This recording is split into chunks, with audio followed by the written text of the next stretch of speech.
What is up, YouTubers, and welcome back to another episode of Our 60 Journey. My name is Lucas, and I'm here to help us build healthy relationships. So, your first question right now is probably, why are you wearing a face mask in a little YouTube video?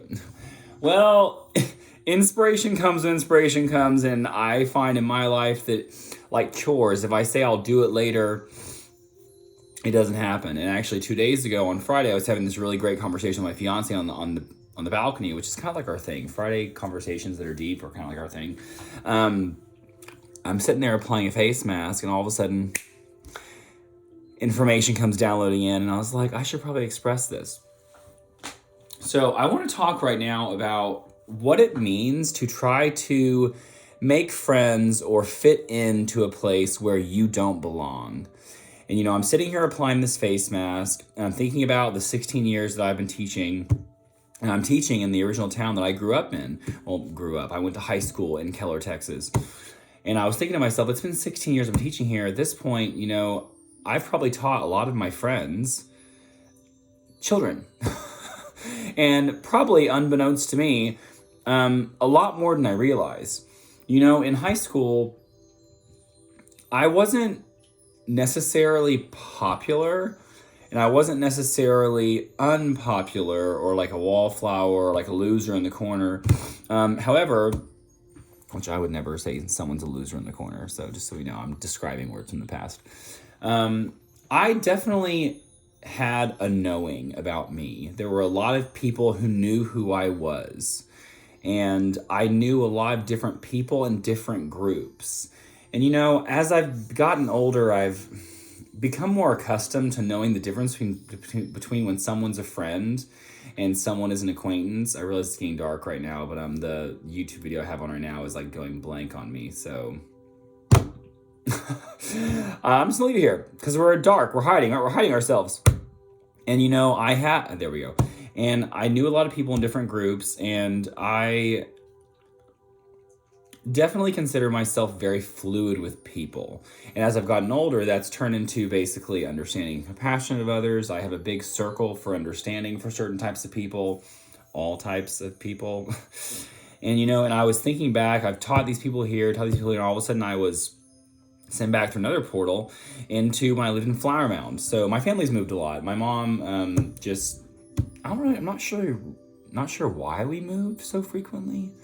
There were a few places in between that we didn't move, but as for a general rule, we moved a lot. I'm still not sure if I'm even caught up with the number of moves as birthdays. Not sure. I should keep tracking them because I'm about to move into a house for the last move for hopefully a long time. And we'll see what move that is. And I remember moving to Flower Mound, and by the way, I'm on a tangent, so welcome to the train. I haven't been releasing YouTube videos because I feel like I'm not ever sure exactly what to say. I kind of lost my YouTube mojo. Anyway, moved to Flower Mound when I was in 8th grade. Lived there through 8th grade and basically 9th grade up to the last month when she got married and we moved to Keller. And I remember so hard wanting to fit in. I remember wanting not only to be liked, but wanting to feel included.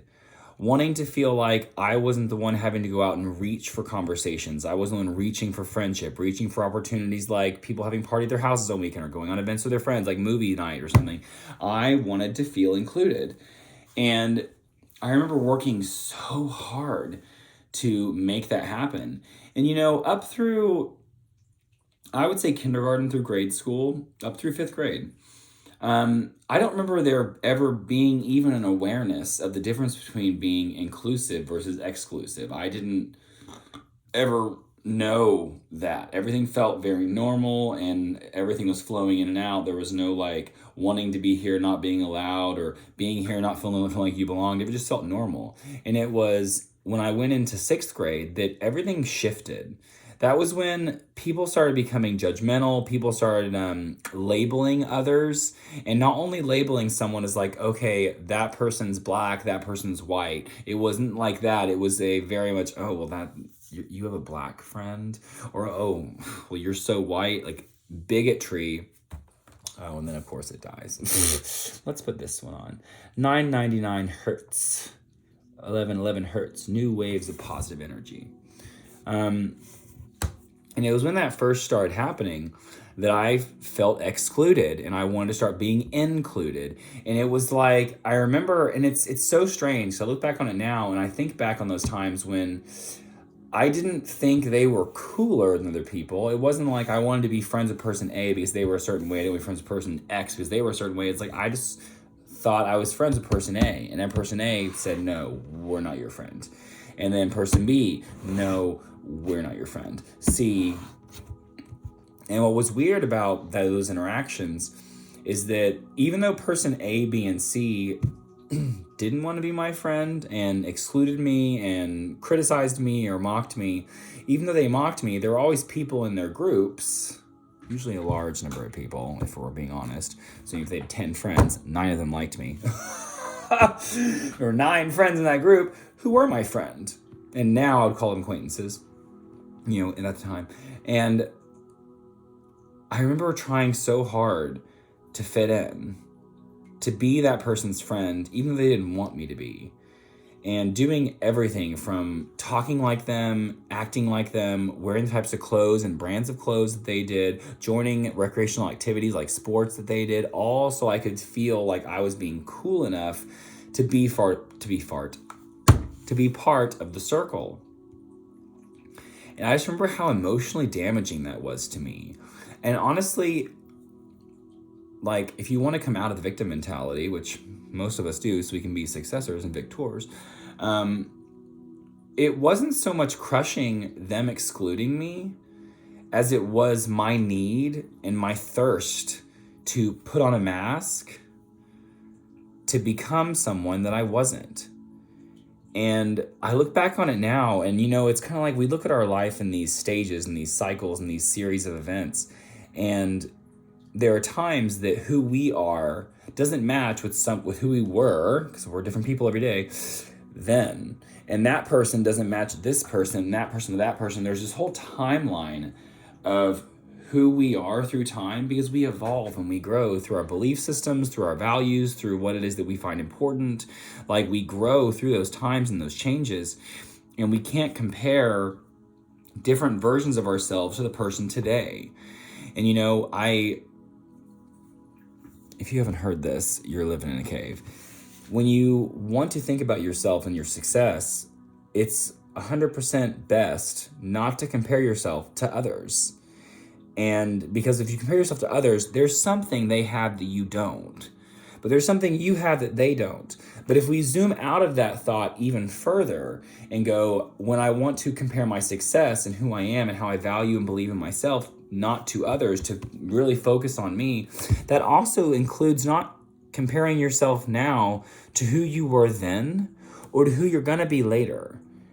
And having that ongoing relationship, not only with yourself, but with others, is really what leads us to compassion and to hope and to acceptance and to grace, which obviously comes from acceptance.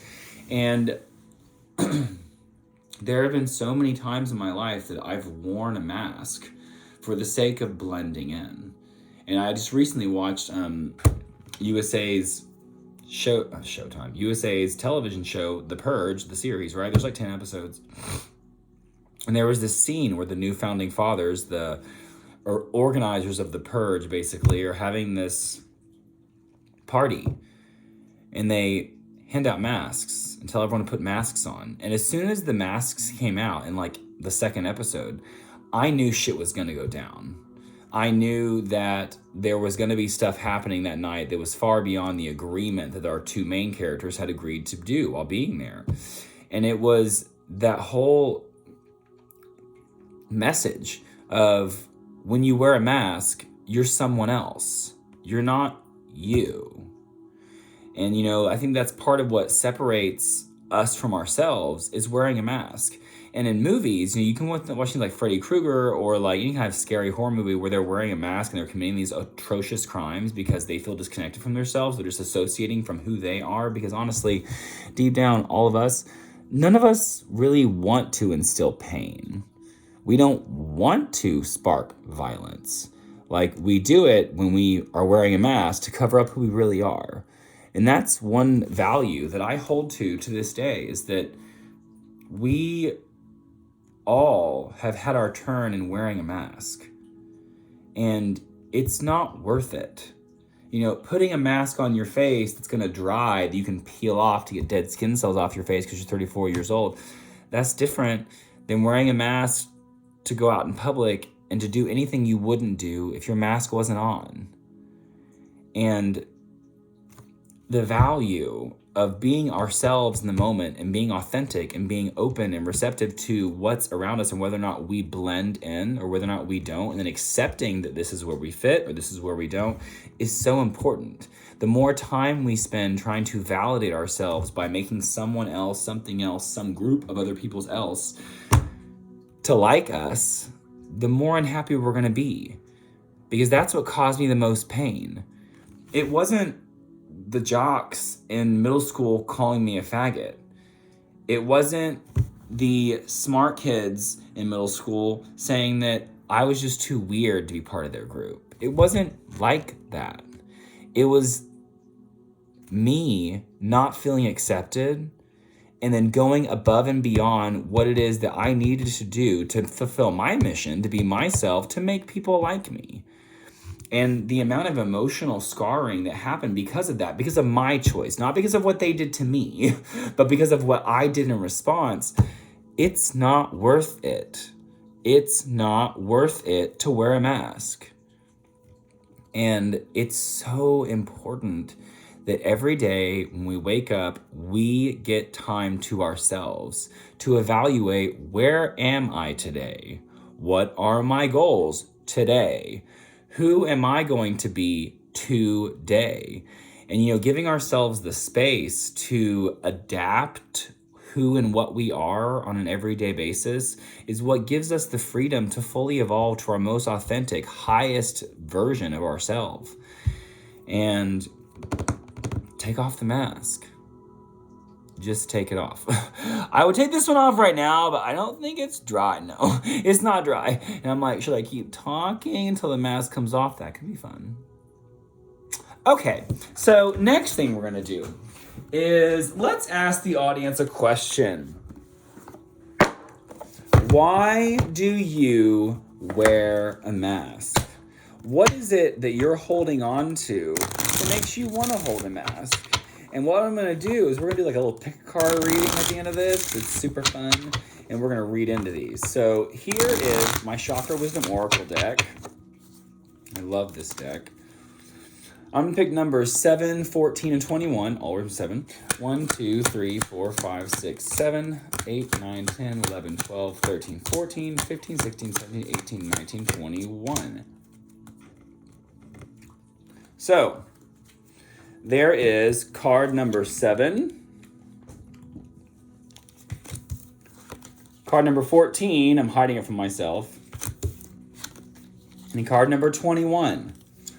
Which one of these cards are keeping you away from holding your mask?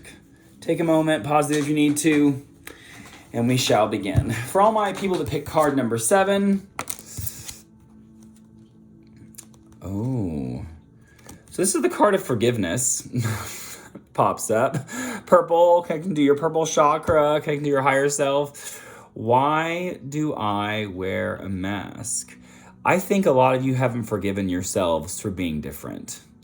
That you've self-criticized, you self-blamed, you've called yourself unworthy of other people. Because deep down, you think something about you is wrong. Some act you've committed, some person that you be friends with that you shouldn't have. And it's a lack of forgiveness, and not of others, but for the self. The personal inquiry for this card, mysticism, faith, gratitude, forgiveness, is this may be a time for family healing. Can I forgive myself for loving people who hurt me? I come from a family who has been through a lot of emotional pain because of a lack of acceptance, not only for themselves, but for others. And there's been a lot of condemning and blaming in my family. It's been a big theme of my family. And this is a time for healing. We carry these emotional traumas, these emotional scars with us that our family carry with us. And, my grandmother that lives with me now, hearing her stories of how her life has played out and what it is that's been successful versus not has been very eye-opening for me. And so it's time for some forgiveness for yourself. You can do others too if you want to, but in the end, it's just you. You should forgive yourself more than everybody else. If you forgive yourself, everything else will walk into place. My card number 14's the victim card. All right, so what I'm picking up off of this card right here is that a lot of people, it's like how I framed my story, and I said, these people hurt me and they did these negative things. Really, the more painful thing that happened to me was the fact that I responded in a certain way. You're that person now. Even as you've been sitting here watching my video and you've been going through it, you've actually had thoughts in your mind, well, this person did this, that person did that, I deserve this, I deserve that, oh, pain, pain, pain, pain, pain, woe is me. And I'm a big fan of telling people, you gotta let go of feeling the victim at any opportunity. It doesn't matter what happened to you, no matter where things came from, where things went, what your situation is. Playing the victim card is never gonna turn out well because you're disempowering yourself. And so it's time to let go of that. This one is, how are my actions connected to my inability to create breakthroughs? And that's the thing about PTSD when it comes to emotional trauma, is that we keep making choices around things that we wish we would have had. So if I had a jock in 6th grade that I want to be friends with, named Trey. Hi, Trey, you watching? And he didn't want to be friends with me. What am I doing still that represents that lack of healing? Who am I still trying to be close with? Who am I still trying to connect with that really doesn't belong with me? And how can I let that person go? Am I willing to make new choices in order to grow? I hope so, because if you don't, you're going to be stuck in the same cycle forever and you're never going to get happy. Ooh, I sound a little bit harsh love, huh? And for those who picked card number 21, what is it? Wow, this one came up today too. So the first thing I'm hearing about this card right now is that you're wanting things to happen right now. You don't understand what it is you're doing wrong to have to wait. You don't want to wait. You want things now. And there's this feeling of not really speaking your truth, not vocalizing who it is you are, and then being comfortable with that and going, no, I really don't do that. And that's okay that you do, but I'm going to go over here with people that are on the same wavelength as me and letting those people go. I think there's a difference between judging and condemning and clashing with someone, as opposed to just knowing that these people, if you don't like going to water parks and people want to go to water parks all the time, you probably shouldn't be friends with those people because you're going to go all the time and you won't want to do that. And so being patient to let the people that do deserve your space, that are on the same wavelength as you, show up is important, because just because they want to go to water parks and you don't, doesn't mean that either one of these groups are bad people. It just means you don't vibe here, and that's okay. The inquiry, this card, I really maybe should memorize these. Well, maybe I should. It seems I kind of like opening the book. Oh, wow. This is so great. Am I jumping the gun? Am I honest with myself? And am I forcing something? And that's one thing I've tried to do a lot. I've spent a lot of time forcing jobs, situations, people to kind of fit me. And the simple fact is, they don't. Some things just don't. And it's okay to feel that way, to let things go.